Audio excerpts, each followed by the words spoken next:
en el que hoy nos encontramos parte de la iniciativa de la Asociación Cultural Centenario de la Ermita, cuyos representantes también nos acompañan hoy. Desde esta asociación se propone al Ayuntamiento el cambio de denominación del parque donde hoy nos encontramos, parque denominado hasta ahora del Guacamayo y cuya asociación propone el cambio de nomenclatura a Parque Rafael Calvo Ortega. Consultados los grupos políticos, la petición fue aceptada por unanimidad. A raíz de ahí, y de acuerdo con nuestro reglamento de protocolo, honores, distinciones y ceremonial, se inició el expediente para el cambio de nombre. Dicho expediente se inició con fecha 2 de febrero de 2016, dando paso a la publicación del anuncio en el periódico local de ese mismo mes. En esa comisión, en Comisión de Régimen Interior, se aprobó elevar a pleno el dictamen que por unanimidad se había adoptado. Por todo ello, el Pleno Ordinario de fecha 25 de febrero de 2016, apoyado por todos los concejales que componen esta corporación en votación personal y secreta, adoptó el siguiente acuerdo. Aprobar, de acuerdo con el reglamento de protocolo, honores, distinciones y ceremonial del muy ilustre Ayuntamiento del Espinar, cambiar la denominación del actual Parque del Guacamayo, sito en el distrito de San Rafael, en honor al ilustre hijo predilecto de esta villa, don Rafael Calvo Ortega, denominándolo a partir de ahora Parque Rafael Calvo Ortega. Le cedo la palabra a la señora alcaldesa, doña Alicia Palomo Sebastián. Alcaldes, portavoces, concejales de la Corporación Municipal, resto de autoridades, señor Calvo Ortega, familia, amigos todos, gracias por estar hoy aquí, en un acto sencillo, emotivo, pero tremendamente institucional, como creo firmemente que requiere la ocasión. Hoy procedemos a materializar el acuerdo plenario adoptado por unanimidad el pasado 25 de febrero de este año. Se trata de dar a este parque el nombre de uno de los convecinos más insignes de nuestro municipio, el del hijo predilecto, don Rafael Calvo Ortega.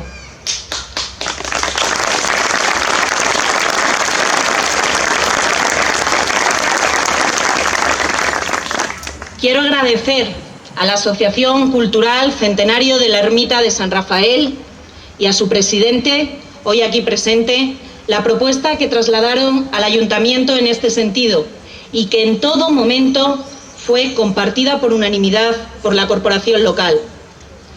Un 26 de agosto de 1933 nacía Rafael Calvo Ortega, aquí, en San Rafael, en el seno de una familia muy numerosa que vivía y trabajaba regentando el Hotel Lucía.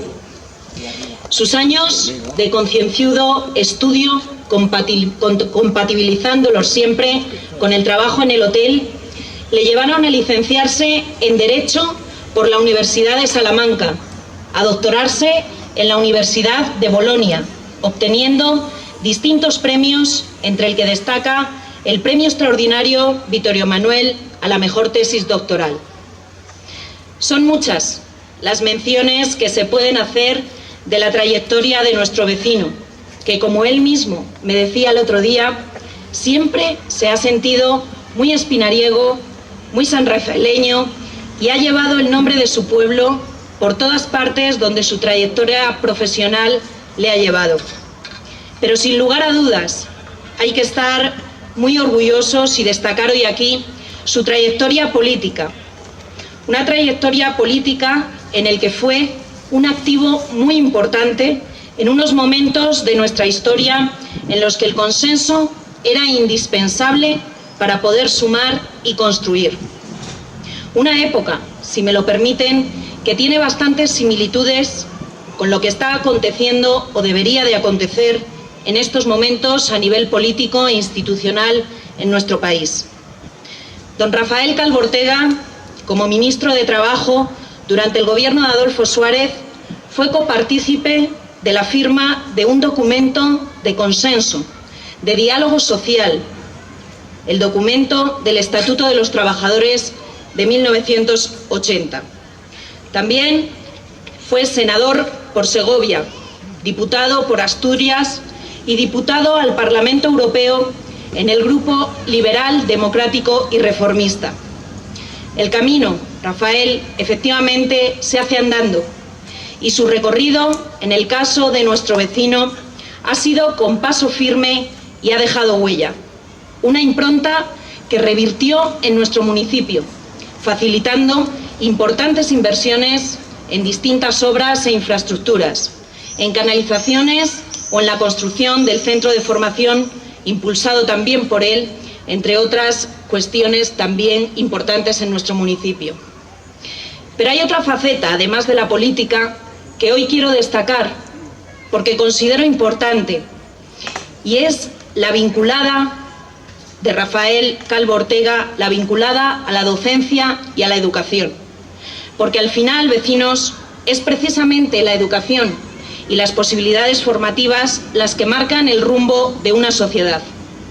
Por eso quiero destacar su trayectoria en este ámbito, como catedrático de Derecho Financiero y Tributario en la Universidad Complutense de Madrid, como miembro de la Real Academia de Jurisprudencia y Legislación, ámbito en el que se le han reconocido innumerables méritos y al que incluso hoy sigue ligado.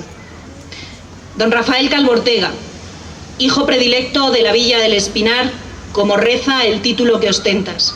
Hoy tus convecinos, a través de este acto, y creo que puedes ver la muestra de cariño, te queremos devolver una pequeña parte de lo que tu persona y tu trayectoria ha significado en nuestro municipio.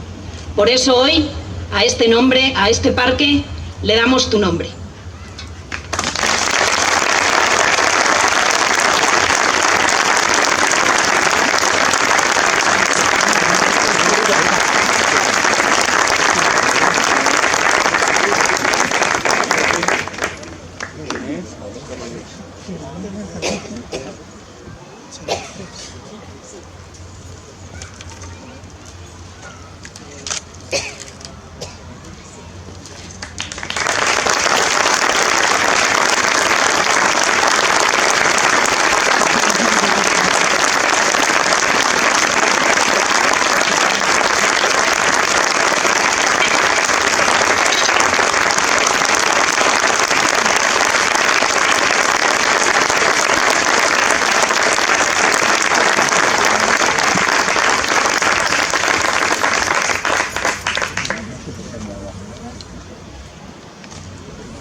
Ilustrísima señora alcaldesa del Ayuntamiento del Espinar, queridos concejales, autoridades, queridos amigos y paisanos. Hay días en la vida de las personas que estas son sometidas y viven una emotividad especial.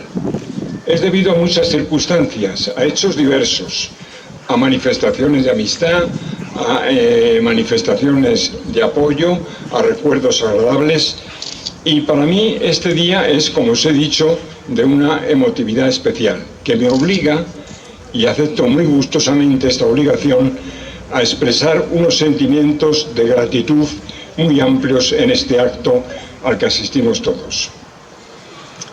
En primer lugar, gratitud al ayuntamiento de mi pueblo, al Ayuntamiento del Espinar, aquí representado por su máxima autoridad.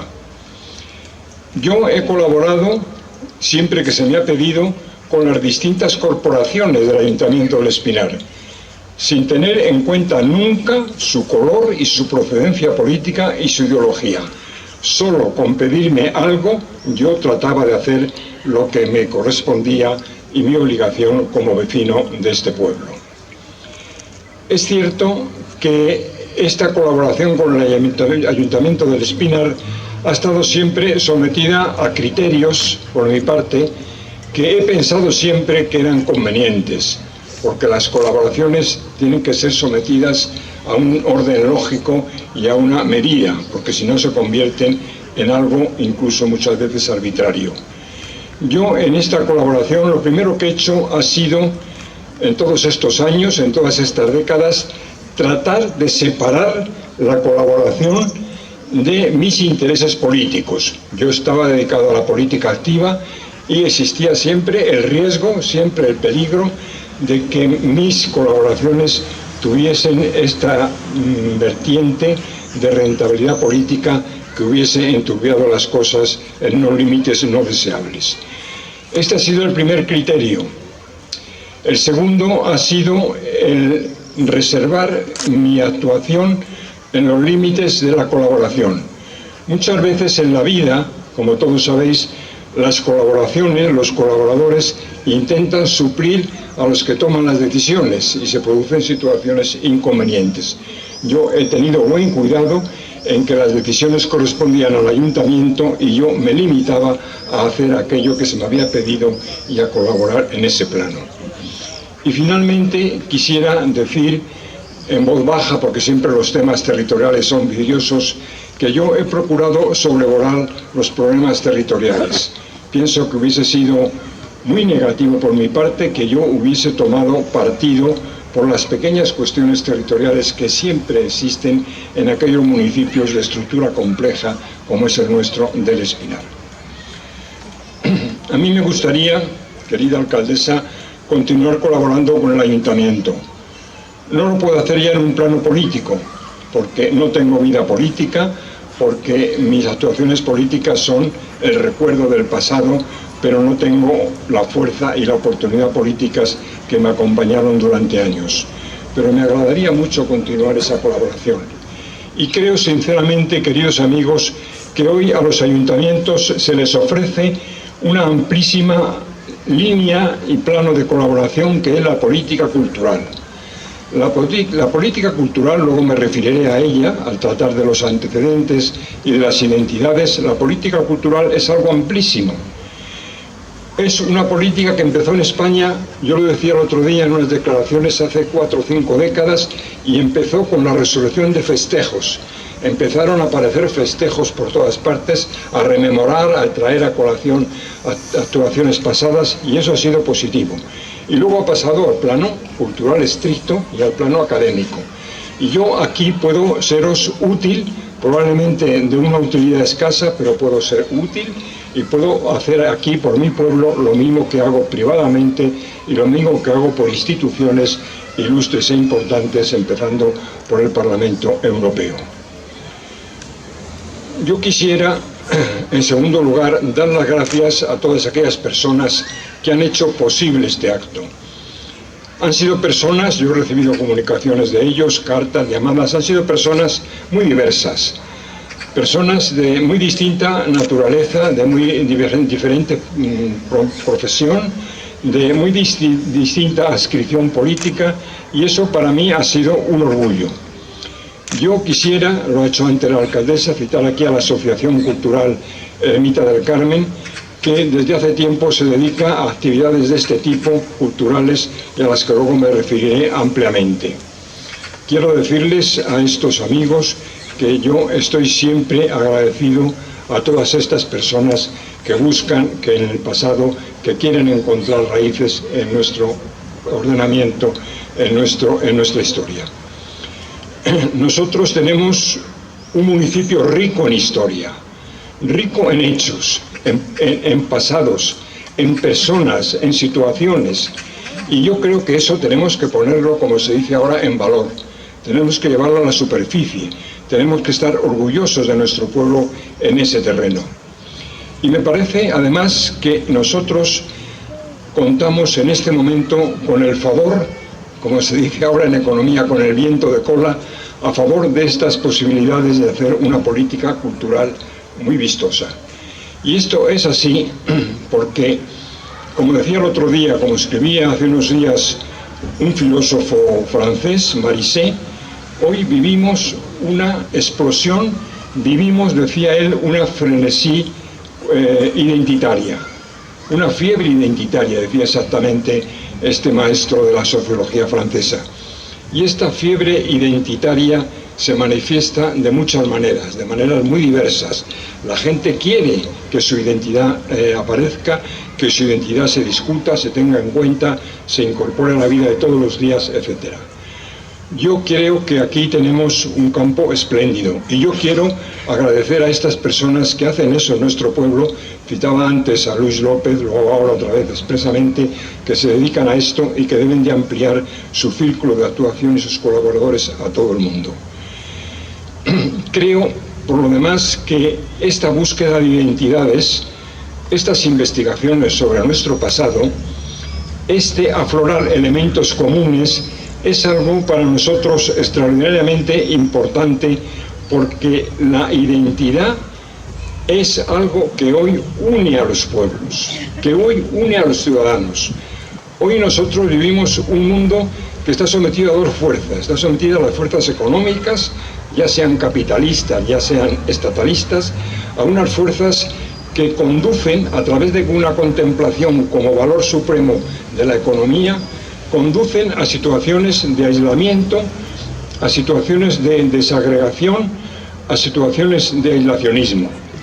Y frente a eso, que es negativo, en mi opinión, lo ha sido siempre, nosotros tenemos que ofrecer identidades, raíces comunes, opiniones convergentes, que consigan que los ciudadanos se encuentren mejor y se encuentren en unas situaciones de cohesión importantes.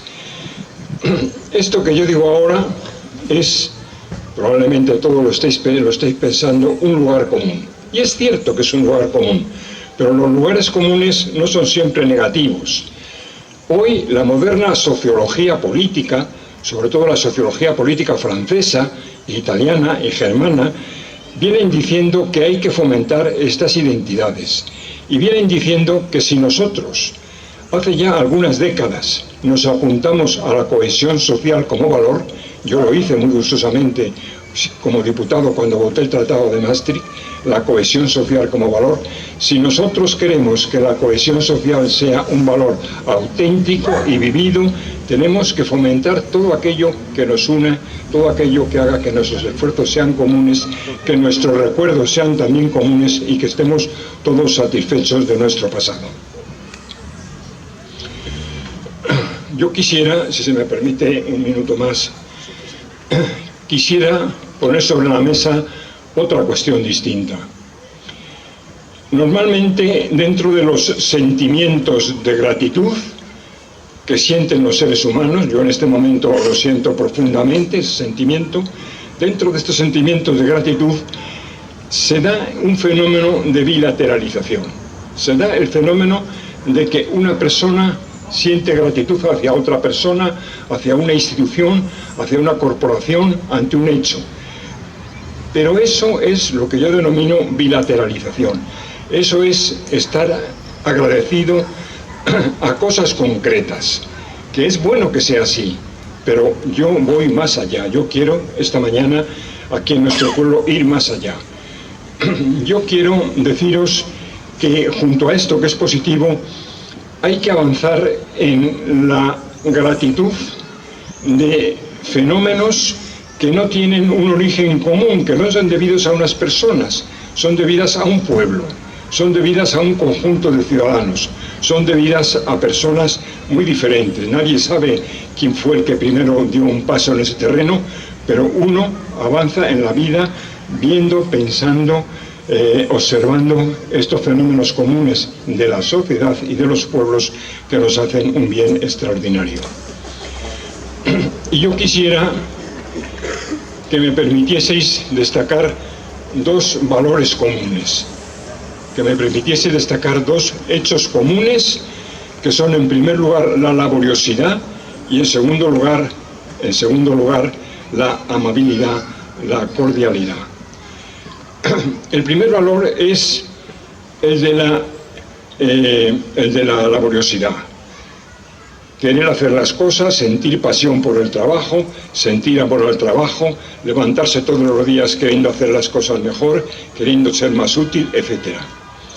Y esa laboriosidad ha sido siempre en nuestro pueblo un fenómeno sumamente interesante. Yo, mis primeros recuerdos se vinculan con la laboriosidad.